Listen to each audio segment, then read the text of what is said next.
Olá, olá, meu nome é Nelson Silva, estamos então aqui para mais um vídeo, neste caso para a série de nome Programar em Go, e hoje vamos falar sobre structs, neste caso a dada struct, que significa estrutura em português.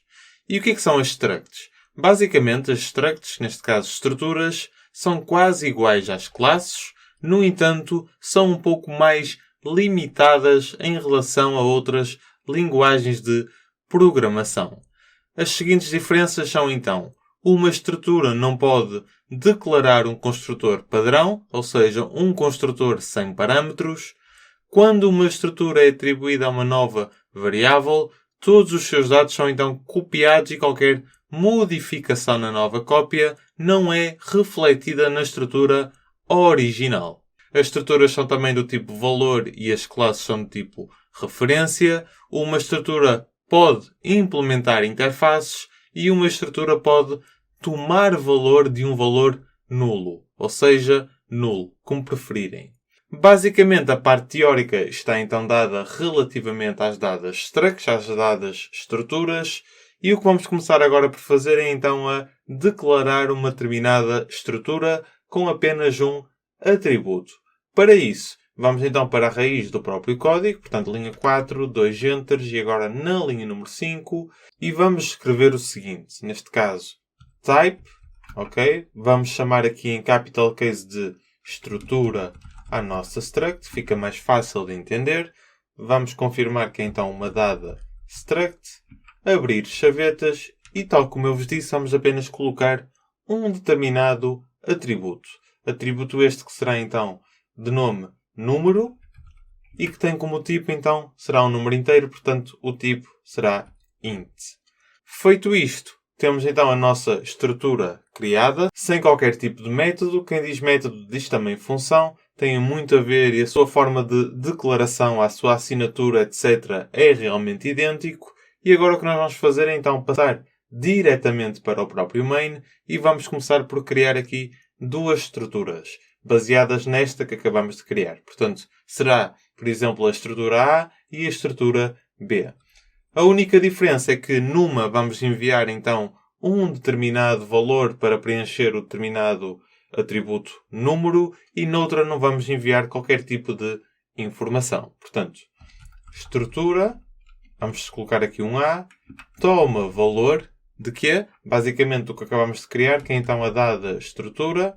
E agora vamos enviar dentro dos parênteses o valor 100 para preencher então o nosso dado atributo, que se encontra aqui na linha número 6, neste caso número, com o valor 100, que é então o seu dado número inteiro.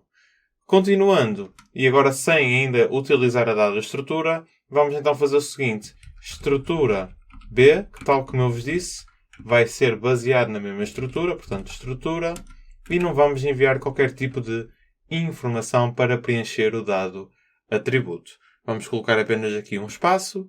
E agora sim, se nós quisermos então adicionar ou atualizar o dado atributo, o que nós temos que fazer é então o seguinte.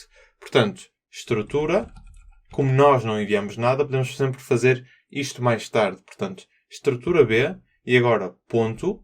E podemos colocar aqui número, porque temos então o dado atributo dentro da nossa estrutura, que é a estrutura base, que é então deste determinado type. Portanto, número é então o nosso atributo. Vamos dizer número, toma então o valor de 200. Ok? Portanto, vamos só gravar e aqui já vamos poder ver que tudo se encontra a funcionar corretamente. Claro que se agora nós executarmos o nosso pedaço de código, tudo não irá funcionar porque não estamos ainda a usar a nossa estrutura A. Vamos só validar, portanto go, run, e aqui o vídeo 20º, portanto 22, tab. Vamos então executar e vamos poder ver que, se calhar, o erro nem sequer vai ser ainda sobre a estrutura e sim sobre o próprio FMT que não está a ser usado, a nossa biblioteca. Vamos só validar e agora sim podemos perceber que se trata mesmo da própria biblioteca que fora importada e não está ainda a ser utilizada. Depois de a utilizarmos, o erro que vamos ter então relativamente à dada estrutura. Vamos já verificar isso mesmo. Portanto, agora o que nos falta fazer é, por exemplo, criar um determinado método que esteja interligado com a nossa determinada estrutura entre a linha 5 e a linha 7. E como é que nós fazemos isso? Portanto, da mesma forma que nós criamos então uma determinada função, algo que aprendemos a fazer no 15º vídeo desta mesma série, usamos então o func, ok? Com uma simples diferença. Aqui vamos receber algo, não se trata de argumentos e trata-se na sua própria assinatura. Nós vamos ter que dizer que este método está relacionado com algo, neste caso a dada estrutura. Portanto, vamos colocar aqui estrutura. Vamos então chamar a nossa estrutura que nós acabamos de criar. Portanto, estrutura, que já está a relacionar o método com essa mesma. E vamos chamar ao método de imprimir número. Portanto, não se esqueçam. Capital Case é o nome da estrutura, ou se fosse uma classe, etc. E aqui o dado método vai então ser em Camel Case. Vamos chamar, por exemplo, de imprimir número. Vamos colocar aqui os parênteses, as chavetas e dentro, para reforçar conhecimento, vamos, por que não, usar aqui o if e o else e também alguns operadores de comparação. Para isso, o que é que nós vamos exatamente fazer? Nós aqui já temos acesso ao dado atributo relativamente à dada estrutura. Portanto, se, neste caso, if, o próprio, porque não, o número tem que ser entre 0 e 100 para ser válido, senão vamos mostrar uma mensagem de erro. Vamos só aqui colocar parênteses, porque vamos ter uma junção de operadores de comparação para reforçar ainda mais o conhecimento. Vamos abrir aqui chavetas e vamos colocar o else, novamente chavetas, e vamos apresentar então aqui uma determinada mensagem. Por exemplo, fmt.println, e podemos escrever, como nós tínhamos dito no exemplo, o número precisa de ser maior ou igual a 0 e menor ou igual a 100. Portanto, basicamente esta é a mensagem de erro se o número for maior do que 100. O que neste caso, na estrutura B, vai ser, porque vai então número 200 e aqui é o número 100. Portanto, aqui irá apresentar uma determinada mensagem e no 200, na estrutura B, vai apresentar esta mesma, que o número precisa de ser maior ou igual a 0 e menor ou igual a 100.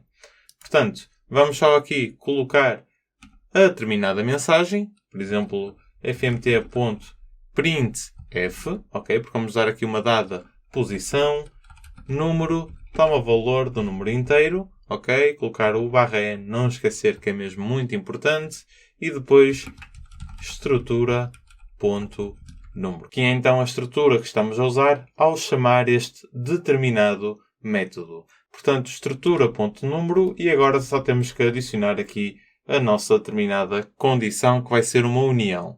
Portanto, vamos dar aqui o giz, obviamente para unir condições, e as condições serão então as seguintes.